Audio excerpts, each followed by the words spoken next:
नमस्कार, आप देख रहे हैं न्यूज नेशन की एक खास पेशकश। मैं हूं आपके साथ अनुराग दीक्षित। इस शो में हम बात करते हैं गुजरात विधानसभा चुनाव की और ये समझने की कोशिश करते हैं कि अलग अलग वो कौन से पहलू हैं जिनका असर बीते चुनावों में दिखा है और इस बार के विधानसभा चुनाव में भी उन तमाम फैक्टर्स का बड़ा असर हो सकता है। अलग अलग मुद्दों, अलग अलग पहलुओं पर हम बात करते आए हैं और आज हम बात कर रहे हैं गुजरात विधानसभा के ओबीसी वोट बैंक की। जो आंकड़े मेरे पास हैं उसके मुताबिक गुजरात में वोटर्स का एक बड़ा हिस्सा है जो ओबीसी समुदाय से आता है, लेकिन उसके बाद भी क्या उसकी हिस्सेदारी उतनी है और क्या वाकई वो एक पॉलिटिकल पार्टी के साथ है या बटा हुआ है, जिसके चलते उसकी आवाज, उसकी ताकत बहुत ज्यादा मजबूती के साथ सुनाई नहीं देती है। हमारे साथ तीन खास मेहमान जुड़ रहे हैं। वरिष्ठ पत्रकार हरीश झाला साहब, जो बहुत ही शानदार तरीके से गुजरात चुनाव का विश्लेषण आप तक पहुंचा रहे हैं अपने अनुभव के द्वारा। बहुत बहुत स्वागत है आपका हमारे साथ। डॉक्टर अमित नायक साहब जुड़े हैं, आप कांग्रेस पार्टी के प्रवक्ता हैं।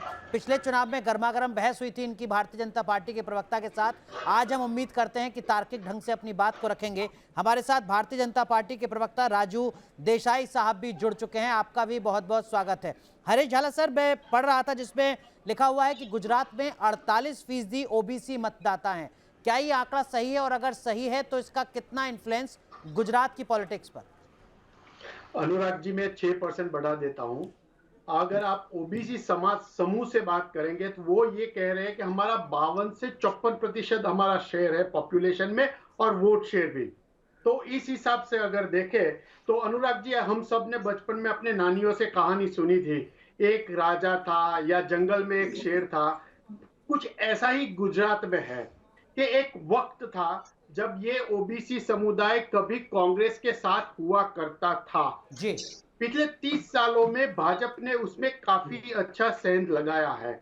इसके बावजूद आज भी गुजरात के कुछ पॉकेट्स है कि जहां Congress OBC vote bank control कर पाई है और काफी अच्छी तरह से, जहां इतना भाजपा सफल नहीं हुआ है। मैं आपको एक छोटे छोटे एग्जांपल दे दूंगा ताकि हमारे दर्शकों को पता चल जाए। उत्तर गुजरात में इन लोगों ने काफी सारे कांग्रेस के ओबीसी लीडर्स भाजपा में सम्मिलित किए। इसके बावजूद आप अगर 2017 का चुनाव देखेंगे तो आपको दिखाई देगा कि वहां फिर भी कांग्रेस टिकी हुई है ओबीसी कम्युनिटी में। उसी तरह सौराष्ट्र में अगर आप जाएंगे तो सौराष्ट्र में जो कोस्टल बेल्ट है, तो कोस्टल बेल्ट में आज भी 50% सीट पे कांग्रेस अभी भी जीतती आई है। सेंट्रल जो सुरेंद्रनगर बोलते हैं, सौराष्ट्र का रीजन, वहां कोली का काफी अच्छा समुदाय है, काफी अच्छा डोमिनेंस है। 4 से 5 सीट पर आज भी वहां कांग्रेस जीत सकती है। ऐसे ही मध्य गुजरात और साउथ कोस्टल बेल्ट में है, जहां कहीं कहीं अभी भी कांग्रेस मजबूत है, जीतती है। हाँ, साउथ गुजरात के कोस्टल बेल्ट में पिछले 4 चुनावों से आप ये कह सकते हैं कि बीजेपी ने काफी अच्छा अपना वोट बना लिया है। ठीक है, ठीक है। डॉक्टर अमित नायक, जो बात हरीश झाला साहब कह रहे हैं उनका सीधा मतलब ये कि 1985 में ओबीसी वोट बैंक जो कांग्रेस के साथ था, जिसमें आपने ऐतिहासिक रिकॉर्ड जीत हासिल की थी, 2022 तक आते आते वो हालात आपके नजर नहीं आते। आपके साथ हैं ओबीसी मतदाता, लेकिन उतने नहीं जितने किसी जमाने में आपके साथ रहा करते थे। डॉक्टर नायक, आवाज पहुंच रही है आप तक? आप मुझे पूछ रहे हैं? जी। देखिए, जो ओबीसी वर्ग है वो क्यों 2024 के गुजरात चुनाव में भाजपा से नाराज है, क्योंकि गुजरात में जो ओबीसी की जो बात की हरीश झाला साहब ने, मैं उनकी बात से सहमत हूं कि 52% से भी ज्यादा ओबीसी समाज का वर्ग यहाँ पे मौजूद है गुजरात में। जो ओबीसी वर्ग से जुड़ा हुआ लोग है उनकी संख्या 52% से भी ज्यादा है। उसके सामाजिक उत्थान के लिए गुजरात सरकार द्वारा 1% से भी कम कीमत की रकम बजट वगैरह में खर्च किया जाता है। यानी उनको सामाजिक तौर पे ऊपर लाने के लिए उनके पीछे जो बजट देना चाहिए वो बजट भी गुजरात की भाजपा सरकार खर्च नहीं कर रही जी। भाजपा सरकार का मंसूबा है कि जिस तरह से मध्य प्रदेश और महाराष्ट्र में स्थानिक स्वराज के चुनाव में ओबीसी अनामत निकाल दिया गया, उसी तरह से वो लोग गुजरात में करना चाहते हैं। ये आरएसएस और बीजेपी की पुरानी पैटर्न है।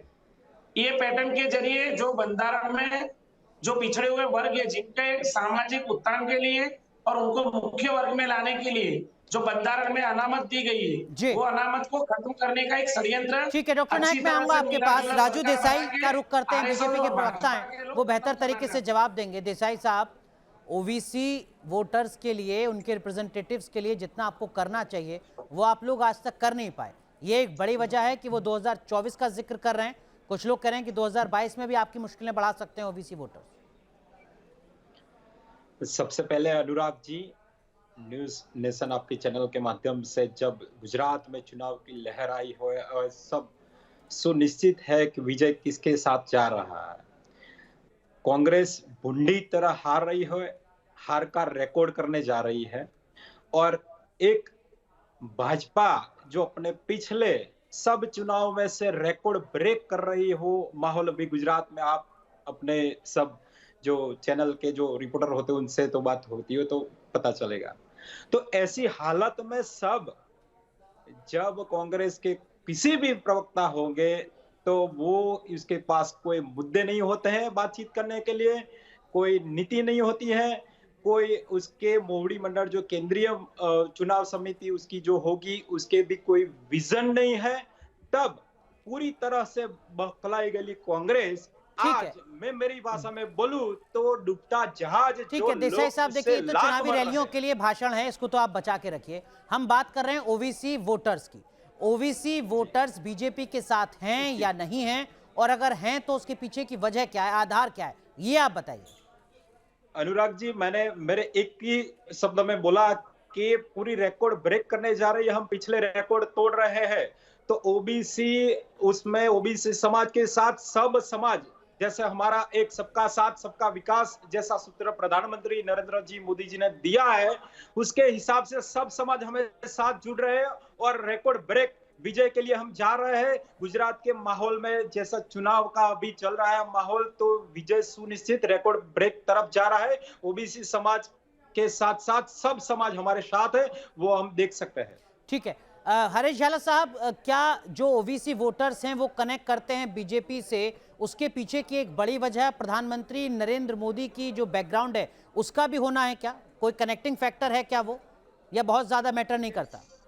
नहीं, देखिए, नरेंद्र मोदी जी ने अपने आप को ओबीसी लीडर सिर्फ राष्ट्रीय फलक पे जाके बताया। जब तक वो गुजरात के मुख्यमंत्री थे तब तक कभी उन्होंने ये ओबीसी कार्ड नहीं खेला है जी। बेसिकली वो ओबीसी बैकग्राउंड से है, उसमें कोई शक नहीं है, लेकिन उसकी जरूरत उनको नहीं पड़ी है। लेकिन अब आप देख लीजिए पिछले कुछ चुनावों में तो उन्होंने ओबीसी फैक्टर बहुत अच्छी तरह से खेला है गुजरात में। मैं आपको सिंपल एग्जांपल देता हूं कि पिछला जो केंद्रीय कैबिनेट का विस्तारण हुआ था उसमें से गुजरात के जितने भी लोकसभा सदस्य या राज्यसभा सदस्य में से मंत्री बनाए गए वो सारे के सारे, मतलब पांचों पांच ओबीसी मिनिस्टर्स थे। एक वो उनको मिनिस्टर्स बनाने के बाद सारे के सारे मिनिस्टर्स को ओबीसी डोमिनेटेड एरिया में उनकी यात्राएं करवाई गई। तो कहीं ना कहीं पार्टी अपना बेस बढ़ाने के लिए या बेस शिफ्ट करने के लिए कि उनकी जो इमेज थी कि वो एक पाटीदार या अपर क्लास बनने की पार्टी है, वो सभी समुदाय को साथ लेके जो उनका स्लोगन है सबका साथ सबका विकास, उसको लेकर वो ये एस्टैब्लिश करने के लिए ओबीसी, जब तक आप ओबीसी में एंटर नहीं होंगे ओबीसी ज्यादा हासिल नहीं करेंगे। ये जो 150 का रिकॉर्ड उनको तोड़ना है वो नहीं तोड़ पाएंगे। बिल्कुल, बेहद अहम बात। उसकी वजह से जी उसकी वजह से वो ओबीसी पे काफी कंसंट्रेट कर रहे हैं अभी। डॉक्टर नायक, एक तरफ खुद प्रधानमंत्री नरेंद्र मोदी और दूसरी तरफ भरत सिंह सोलंकी या फिर जो बाकी नेता हैं कांग्रेस पार्टी के जगदीश ठाकुर, कहीं मुकाबला है क्या? नहीं, बेशक मुकाबला है, और मुकाबला हम व्यक्तिगत तौर पे नहीं देख रहे। जो मोदी साहब, आपने बोला झाला साहब ने कि जब देश में जब 80% से ज्यादा ओबीसी वर्ग की समाज की जो बस्ती है, तो जब केंद्र में उनको जीतना था तो खुद जाए मंच पर से, सार्वजनिक मंच पर से चिल्ला चिल्ला के बोलते थे कि मैं आपके समाज से हूँ, ओबीसी समाज से हूँ, मुझे वोट दीजिए। वही मोदी जी शायद भूल गए कि गुजरात में 160 से ज्यादा से जातियां ओबीसी समाज में आती है। ओबीसी समाज में 160 से ज्यादा जाति धर्म के लोग हैं। उनमें इस बार गुजरात चुनाव में जो मालधारी समाज है, आप गुजरात में, आपकी टीम यहाँ घूम रही होगी, गुजरात चुनाव का भाजपा का बहिष्कार किया है। मालधारी समाज ने पूरे गुजरात में बैनर होर्डिंग्स लगाए कि हम गुजरात चुनाव में भाजपा सरकार का बहिष्कार करते। क्यों बहिष्कार करते? क्योंकि जो ग्राम्य इलाकों में और जो शहरी विस्तारों में जो गौचर की जमीनें थी, ये जमीनें करोड़ों रुपए में उन्होंने उनके दो चार उद्योगपतियों को बेच डाली है। ठीक है। खुद का फायदा लेने के लिए गौचर की जगह बेच दी है। गौचर जिस गाय माता के नाम पे, राम मंदिर के नाम पे सत्ता में आए, उस गाय माता को तो उन्होंने रास्ते पे छोड़ दिया है, देसाई साहब, जिसकी वजह से हाईकोर्ट में अभी पिटीशन दाखिल होगी। देसाई साहब वो दूसरी बता रहे हैं बात आपको ये फैक्चुअली है कि डॉक्टर मैंने नायक आपको कि पहले देखिए बताया, ओबीसी गुजरात आपके में साथ, ओबीसी का एक हिस्सा आपके साथ नहीं है, 52 से साथ ना होना अलग बात, वो तो 54% बाइकआउट कर रहे हैं समाज का आपका। उसके पीछे उनका सामाजिक लेवल समांतर करने के लिए जो उनके जी, पीछे बजट अनुराग खर्च जी। होना चाहिए, वो बजट भी भाजपा सरकार नहीं दे रही है। देसाई साहब, दूसरी बात, डॉक्टर नायक एक एक करके, अनुराग। देसाई साहब। हेलो, अनुराग जी, गुजरात का इतिहास देखना चाहिए कि कहां से कांग्रेस की नाव डूब रही थी, ओबीसी समाज ने कौन सी साल ओबीसी समाज से कांग्रेस का नाता कब से टूटा और ओबीसी समाज का यूज करके कब सरकार उसने बनाई। तो एक आपको बता देता हूं कि 1985 में जब खाम थियरी लाए थे तत्कालीन मुख्यमंत्री माधव सिंह सोलंकी, तब रिकॉर्ड हुआ था वो थियरी का ओबीसी प्ले कार्ड खेला था। बाद में वही प्ले कार्ड 90 में खेलने गए तो पूरी बिन कांग्रेसी सरकार आई और ध्वस्त हो गई। तब से गुजरात में कांग्रेस के साथ ओबीसी समाज का कोई भी समुदाय उसके साथ नहीं है। उनको पता नहीं अमित जी को कि कौन कौन कैसे कर रहा है, कौन से प्ले। राजनीति में सब, जैसे राजनीति में अपने चुनाव के लिए अपना चुनाव है, सब समुदाय के साथ रहना चाहिए, अपना चुनाव है, हमारे साथ ये समुदाय है, हम पर ये आरोप लगा रहे, ऐसा नहीं होता है। विकास की राजनीति की बात करनी चाहिए। विकास की राजनीति से आज गुजरात नहीं, पूरे इंडिया में, पूरे भारत नहीं, पूरे विश्व में मैं बोल रहा हूं कि ओबीसी समाज के साथ साथ सब समुदाय गुजरात और भारत। डॉक्टर नायक को जवाब है, यहाँ तो पूरे गुजरात का विकास कर रही है भारतीय जनता पार्टी, तो ओबीसी वोटर्स क्यों ना वोट दे। मेरी बात पूरी करिए करिए देसाई साहब, कंप्लीट मेरी बात पूरी करिए जी। तो 90 से जब बिन कांग्रेसी सरकार बनी तब से लेके आज तक कांग्रेस को ओबीसी नहीं अलावा कोई समुदाय इसके पास नहीं है। ओनली फॉर वोट तुष्टीकरण की, ध्रुवीकरण की राजनीति करके है, विकास की कोई बात नहीं करते है। अभी मैं बोलता हूँ आपको, कांग्रेस के माननीय हमारे मित्र प्रवक्ता से मैं बोलना चाहता हूँ, आपके पास कोई योजना बताइए जो ओबीसी का उद्धार हुआ हो, किसी समुदाय का उद्धार हो। आपने नहीं, ये तो वो आपसे पूछेंगे देसाई साहब, ये तो वो आपसे पूछेंगे ना, 27 साल से आप हैं, बीच में आपसे वो पूछेंगे और आप बताइएगा भी जरूर। मैं उम्मीद करता हूं देसाई साहब कि अगली बार जब मैं आपके पास आऊंगा तो आप मुझे बताएंगे कि ओबीसी मतदाताओं के लिए 27 साल में क्या कुछ योजनाएं शुरू की गई हैं। जरा डेटा लेके आइए भाई साहब, मुझे नहीं, अपने खुद के लिए डेटा लेके आइए। क्या कह रहे हैं आप डॉक्टर नायक? जरूर नहीं अमित जी, सुनने की बात रखिए अमित जी। डॉक्टर नायक रिपीट कीजिए। अच्छी बात सुनाइए, सच्ची बात सुनाइए। आपके पास एजेंडा में आपके आपने मुझे पूछा, मैनिफेस्टो में भी आपके मैनिफेस्टो भी आपने मुझसे पूछा कांग्रेस की कौन सी योजना पूरे देश में सबसे बड़ी योजना है, मैंने आपको गिना दी। रिकॉर्ड ब्रेक हार के लिए जा रहा है, रिकॉर्ड ब्रेक हो रहा है। ठीक है, एक एक करके दोनों की आवाज कम की जाए प्लीज। डॉक्टर नायक मैं आपके पास बाद में आऊंगा और आप मुझे बताइएगा कि आपने जो भी अपना मैनिफेस्टो या जो भी वादे किए हैं उसमें ओबीसी के लिए क्या कुछ है। लेकिन देसाई साहब, पहला सवाल तो आपसे बनेगा ना सर, 27 साल से आप सत्ता में हैं, ओबीसी के लिए कुछ बड़े काम जो आपने किए गए हो जरा बता दीजिए 1 मिनट में। जी, मैं हरीश झाला साहब से क्रॉस चेक कर लूंगा तुरंत, बताइए आप। जी जी जी जी, पूरे गुजरात में 51% ओबीसी फैक्टर है, इसमें 27% रिजर्व सीट होती है जो चल के आ रही है, सरकार कोई भी हो 27%। तो उसमें ओबीसी समाज के लिए कमीशन की रचना संवैधानिक रूप में भारतीय जनता पार्टी ने दी। उसके शिक्षा हो या कोई आरोग्य की बात हो, कोई भी सरकारी प्रोग्राम के अलावा सरकारी कोई नौकरी हो, उसके क्लास हो, तो सब ये तो संवैधानिक प्रावधान है, करना पड़ेगा आपको, कोई एहसान थोड़ी कर रहे हैं, कोई नई योजना थोड़ी है। जो ओबीसी का संवैधानिक हक है वो आपको देना है, वो केवल आप ही को नहीं देना, देश के हर राज्य में मिलना है उनको, इसमें नई बात क्या है? वैसे बोल रहा हूँ जैसे खेडूतों के लिए 7 योजना है, जैसे गौ संवर्धन, जो गौ पालक है उसके लिए योजना बनाई है। तो सब ये जो खेडूत है, गोपालक है, ऐसे जो छोटे मोटे धंधे कर रहे हैं, सब ओबीसी समाज से फैक्टर से बहुत ज्यादा आ रहे हैं। तो वैसे जो गुजरात में पिछले 27 साल से ओबीसी समाज का जितना भी विकास हरीश झाला राज्य साहब से एक सरकार बार ने किया क्रॉस है, चेक कर उतनी लेते आज हैं। पुरानी हरीश झाला सर, जी, जो बात पुरानी बीजेपी किसी के सरकार ने प्रवक्ता नहीं गिना की रहे हैं है। कि हमने ओबीसी वोटर्स के लिए बहुत कुछ किया है, क्या वाकई कुछ हुआ है स्पेसिफिक केवल ओबीसी के लिए? मैं ये समझता हूं कि हर राजकीय पक्ष चाहता है कि हर समुदाय उसके साथ रहे जी। और जब आप इनके मैनिफेस्टो देखेंगे या जब वो सत्ता में होंगे तब ये वो हर पार्टी ये बात करती कि हमने सबके लिए सब कुछ किया है।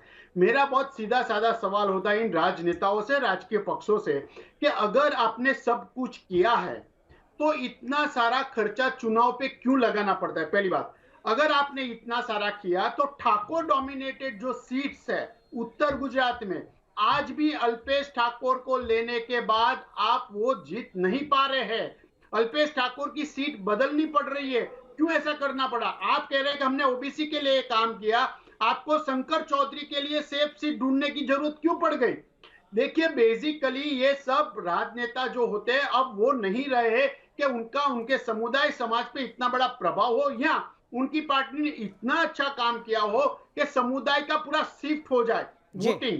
जैसे कुछ ही पोर्शन हुआ है, मैं ये नहीं कह रहा हूं कि ओबीसी वोट्स बीजेपी में शिफ्ट नहीं हुए, लेकिन 60-70% नहीं हुए, अभी भी 40% के आजू बाजू है।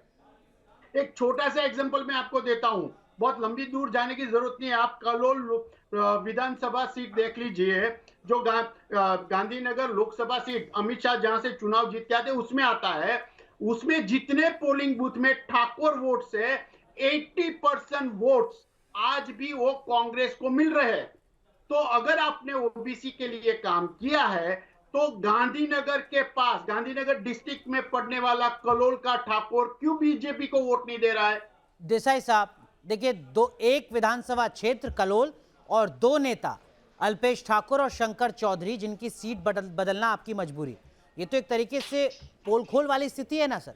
मुश्किलें हैं जिसको आप स्वीकार नहीं रहे, और ना स्वीकारना हर नेता का जनसिद्ध अधिकार है, ये खूबसूरती है, इसमें कहीं कोई दिक्कत नहीं है। अनुराग जी, मैंने पहले बताया कि Bharatiya Janata party record break करने जा रही है। तो कोई भी उम्मीदवार हो, कोई भी समाज हो, सब समुदाय को साथ में लेके चलती है पार्टी। तो केंद्रीय चुनाव समिति हमारी और जो गुजरात स्टेट चुनाव समिति होती है उसमें तय होता है कि कहाँ किसे कैसे उम्मीदवारी करनी है। और अल्पेश ठाकुर के बीजेपी में आने से कुछ फायदा हो रहा है क्या संगठन को, पार्टी को? पूरी मैं बता रहा हूँ। क्या वो कुछ फायदा आपको पहुंचा पा रहे हैं या खुद ही मुश्किल में, जो बात हरीश झाला साहब कह रहे हैं?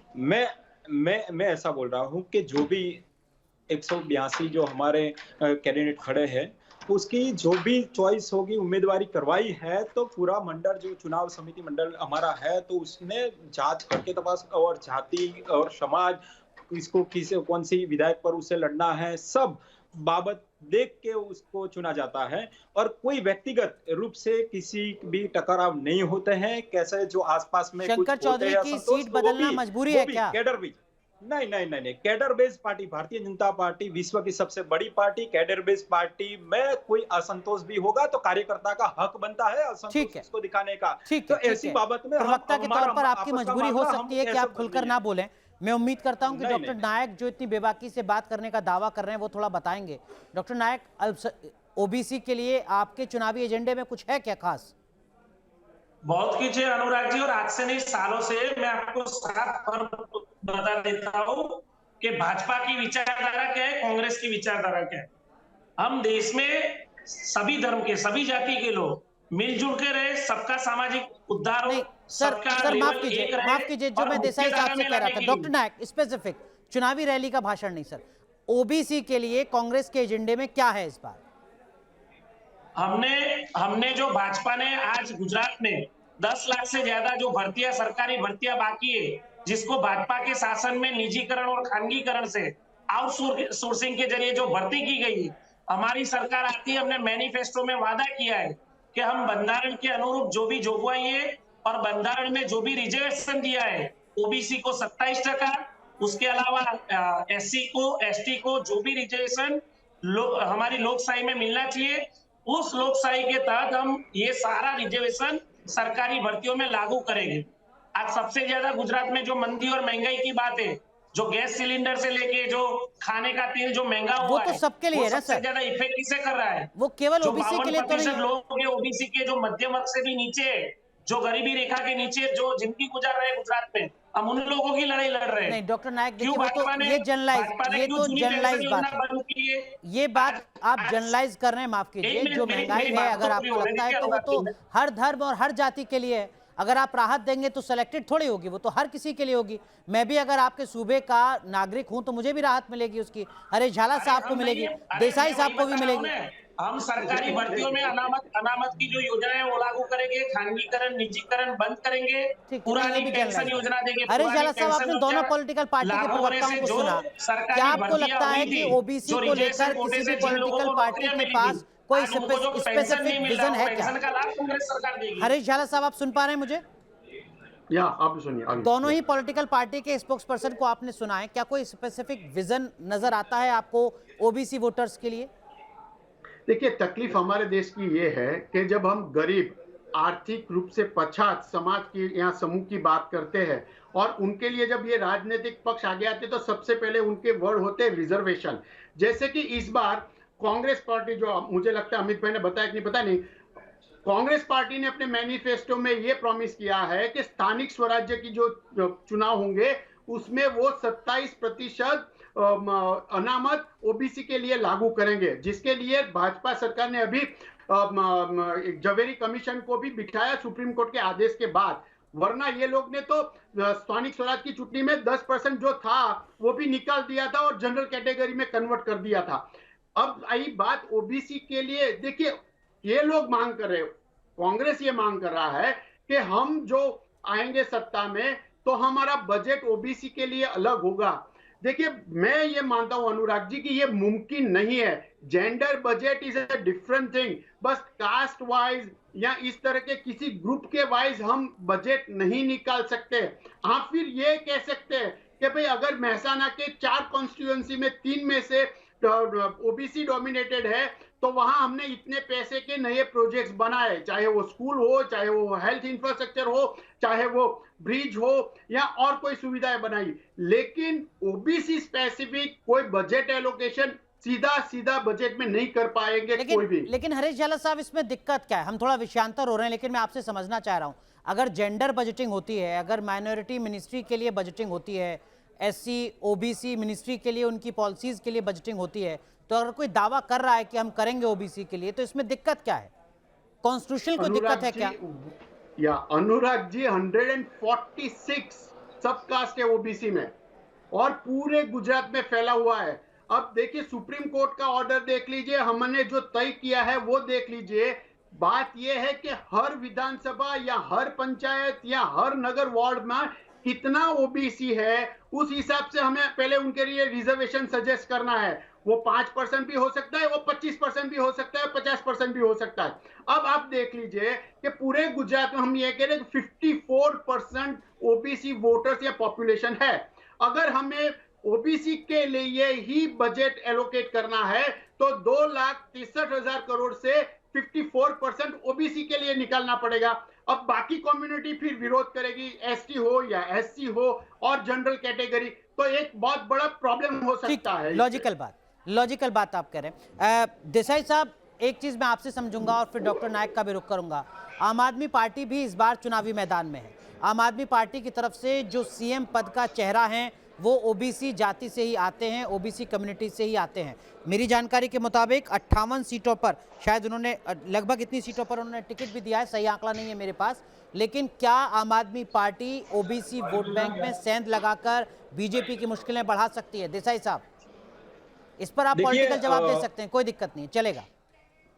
देखिए, गुजरात के इतिहास देखेंगे तो पिछले चुनाव में गुजरात में कोई तीसरी पार्टी चली ही नहीं और चलने वाली भी नहीं। गुजरात की जनता साफ है, 2 ही पार्टी के अलावा किसी को गुजरात में एंट्री नहीं देती। लेकिन जैसे शोर मचाती है आम आदमी पार्टी, वैसा वातावरण, वैसा इधर कुछ है ही नहीं, ओनली दिखावा है।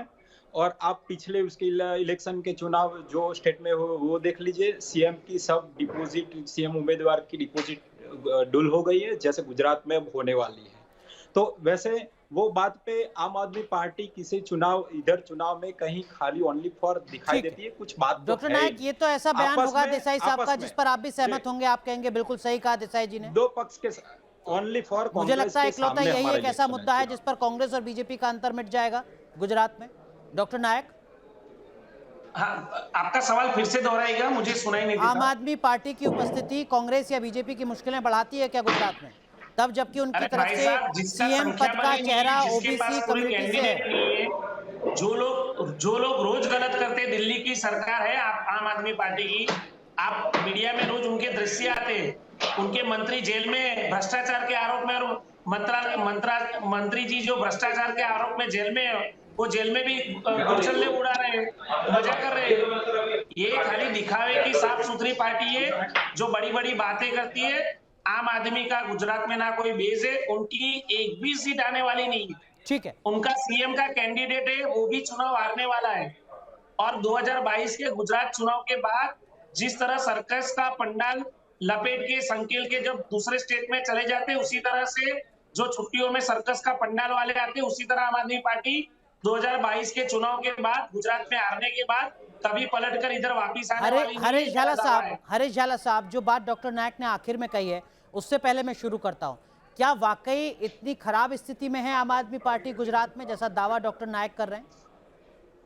देखिए, मैं दोनों राजकीय पक्ष के प्रवक्ताओं से सहमत नहीं हूं। ये बात अलग है कि इतिहास कुछ और है हमारे पास, कि भाई यहाँ चिमनभाई पटेल की थर्ड पार्टी नहीं चली, या हमारे शंकर सिंह वाघेला की थर्ड पार्टी नहीं चली, केशुभाई पटेल की थर्ड पार्टी नहीं चली, या स्वतंत्र पार्टी सत्ता में नहीं है। ये इतिहास है, पर इसका मतलब ये नहीं कि इतिहास नहीं बदला जा सकता। बीजेपी 1995 तक पावर में नहीं थी, तो आई ना पावर में। जो ग्राउंड पे जो स्थिति है, कहीं सारे इलाके हैं, अनुराग जी कल भी हमने डिस्कस किया था कि आदिवासी इलाकों में कहां कहां आम आदमी पार्टी है। इसी तरह अगर हर डिस्ट्रिक्ट की बात करना चाहे तो हम हर डिस्ट्रिक्ट, हर असेंबली कॉन्स्टिट्यूएंसी में बात कर सकते हैं कहां आम आदमी पार्टी है, किसको कहां सेंध लगा रहा है। ग्रामीण इलाकों में कांग्रेस को सेंध लगा रही है, शहरी इलाकों में ओबीसी वोटर्स में भी, हरीश झाला साहब, ओबीसी वोटर्स में भी क्या?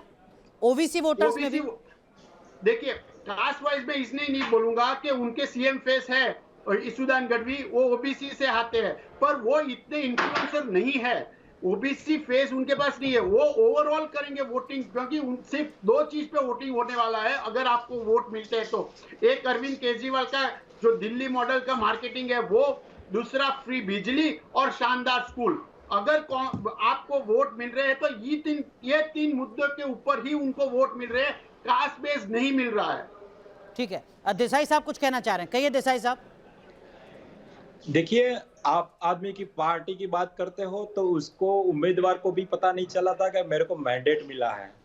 इसलिए मैं हरीश जी को बताना चाहता हूँ कि आम आदमी पार्टी को पता नहीं होता है कि मैं चुनाव लड़ने जा रहा हूँ, उसको पता नहीं है कि मेरा नाम मैंडेट में आया है।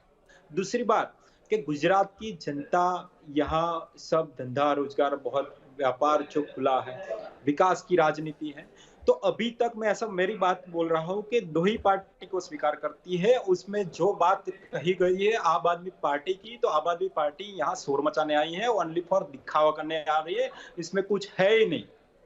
ठीक है, तो आम आदमी पार्टी के सभी जो अभी योजनाएं दिखाई, मैनिफेस्टो दिखाई, वो सब इसमें कुछ है ही नहीं, जो सब गोलमाल जैसी बात। हरीश झाला साहब, मैं एक चीज और आपसे समझना चाहूंगा। हमने जब पाटीदारों की बात की थी तो आपने भी माना कि हाँ, हार्दिक पटेल का बीजेपी में आना बीजेपी के लिए फायदेमंद हो सकता है। अल्पेश ठाकुर का बीजेपी में आना भी क्या उतना ही फायदेमंद है, या अल्पेश ठाकुर उतने इफेक्टिव नहीं है जितने की हार्दिक पटेल? अनुराग जी, मैं एक मुद्दे पर ये कहना चाहता हूं कि हार्दिक पटेल हो या अल्पेश ठाकुर हो या जिग्नेश मेवानी हो, ये तीन मास लीडर्स नहीं है। आप हो सकते मेरे साथ असहमत हो सकते गुजरात की सारी जनता असहमत हो। अगर वो मास लीडर्स होते तो हार्दिक पटेल पिछले बाई इलेक्शन में 8 में से 4 पाटीदार डोमिनेट सीट पे वो कांग्रेस के कैंडिडेट्स को जिता पाते थे, वो नहीं जिता पाए हैं। अल्पेश ठाकर को सीट बदलनी पड़ी, वो सेफ सीट ढूंढते थे। बीजेपी को किसी भी तरह को उसको एडजस्ट करके गांधीनगर की सीट देनी पड़ी है, गांधीनगर साउथ। उनके खास लेफ्टिनेंट राइट एंड धवल सिंह को टिकट नहीं दिला पाए क्योंकि वजूद नहीं है। अगर कास्ट में इतना उनका कंट्रोल होता, इन्फ्लुएंस होती, तो बीजेपी वो जो कहती है वो मान लेती। जो कांग्रेस ने 2017 में उनके कहने पे 10 या 12 टिकट दी थी, वो नहीं हुआ है बीजेपी में। उनकी खुद की टिकट बहुत मुश्किल से आई है। ठीक है, ठीक है डॉक्टर नायक, तो ऐसे में आपके लिए तो राहत की बात है, अल्पेश ठाकुर का होना या ना होना इससे कांग्रेस पार्टी को तो कोई फर्क नहीं पड़ रहा है। मतलब वो बीजेपी के लिए लायबिलिटी बने होंगे, अगर बने होंगे तो। देखिए, एक बात समझ लीजिए कि उनकी महत्वता पार्टी से ज्यादा नहीं है। उस बात की साथ। हेलो जी बोलिए बोलिए। देखिए, अल्पेश ठाकुर कांग्रेस छोड़ के भाजपा से चुनाव लड़े थे, उनका क्या हाल हुआ था वो गुजरात की जनता ने उनको सबक सिखा दिया है। वो अच्छी तरह समझ गए थे कि कांग्रेस पार्टी के मैंडेट से जिस सीट पे से लोगों ने, जनता ने उन्हें आशीर्वाद दिया था, वो आशीर्वाद कितनी जल्दी वापिस ले लिया था, खाली कांग्रेस पार्टी का दामन छोड़ने से। वही हाल हार्दिक पटेल का भी होने वाला है। हार्दिक पटेल ने ना सिर्फ कांग्रेस पार्टी से गद्दारी की है, हार्दिक पटेल ने उसके समाज से गद्दारी की है। उसके समाज के 16 से ज्यादा जो लड़कों को भाजपा सरकार ने गोली से मारा है, जिन पाटीदार समाज के लोगों को घर में जाके मारा है, उस समाज के साथ गद्दारी करके भाजपा की लाल जाजम में जो हार्दिक पटेल चलने लगे, गुजरात के पाटीदार समाज के लोग उसे कतई माफ नहीं करेंगे। वो भी बहुत बुरी तरह से हारने वाले हैं। ठीक है देसाई साहब, अल्पेश ठाकुर आपके मुताबिक आपकी पार्टी के लिए लायबिलिटी या एसेट? हरीश झाला साहब जैसे बता रहे हैं, समझा रहे हैं, उससे तो ऐसा लगता है लायबिलिटी है। नहीं, वो पार्टी का पूरे भारतीय जनता पार्टी के 1,18,00,000 जैसे कार्यकर्ता है, उसमें से एक है। और उनकी जो कार्य पद्धति है और पार्टी की जो ओर से जो उसको सूचना दी जाती है वैसे काम में, वैसे उम्मीदवारी उसने की है, तो पार्टी तय किया है और कैसे चुनाव लड़ेंगे, कहाँ से लड़ेंगे, और वो जो पार्टी ने विश्वास दिया 100% मेरे को विश्वास है वो सार्थक होगा। दूसरी बात मैं ये बताना चाहता हूँ आपको कि गुजरात की चुनाव की जब भी बात होती है तब ओबीसी फैक्टर में हमने 58 कैंडिडेट को जो उम्मीदवारी की है जी, तो वैसे जाति के बीच में, समुदाय के बीच में झगड़े दंगे करानी हमारी कोई आज से नहीं, करीब जब से भारतीय जनता पार्टी की स्थापना हुई तब से मैनिफेस्टो में देखेंगे कहीं भी नहीं दिखेगा। विकास की राजनीति करते हैं। जो सबसे बड़े विश्व के सबसे बड़े नेता आज बोले जाते हैं वो ओबीसी समाज से आते हैं। तो जब कोई भी बात करते हो तो कांग्रेस को ओनली उसको दिखाई देता है कि धर्म, जाति और ज्ञाति के आधार हमको जीतना है, उसको बंटवारा इस पर एक लंबी बहस हो सकती है, ये एक अलग मुद्दा है जिस पर एक और शो किया जा सकता है। और हम जरूर करेंगे कि गुजरात में धर्म जाति एक बड़ा मुद्दा है या वाकई विकास के मुद्दे पर चुनाव लड़ा जा रहा है। बहुत बहुत शुक्रिया आप तीनों का जुड़ने के लिए इस खास पेशकश में। यहाँ रुक रहे हैं कुछ देर के लिए, आप बने रहिए न्यूज़ नेशन के साथ।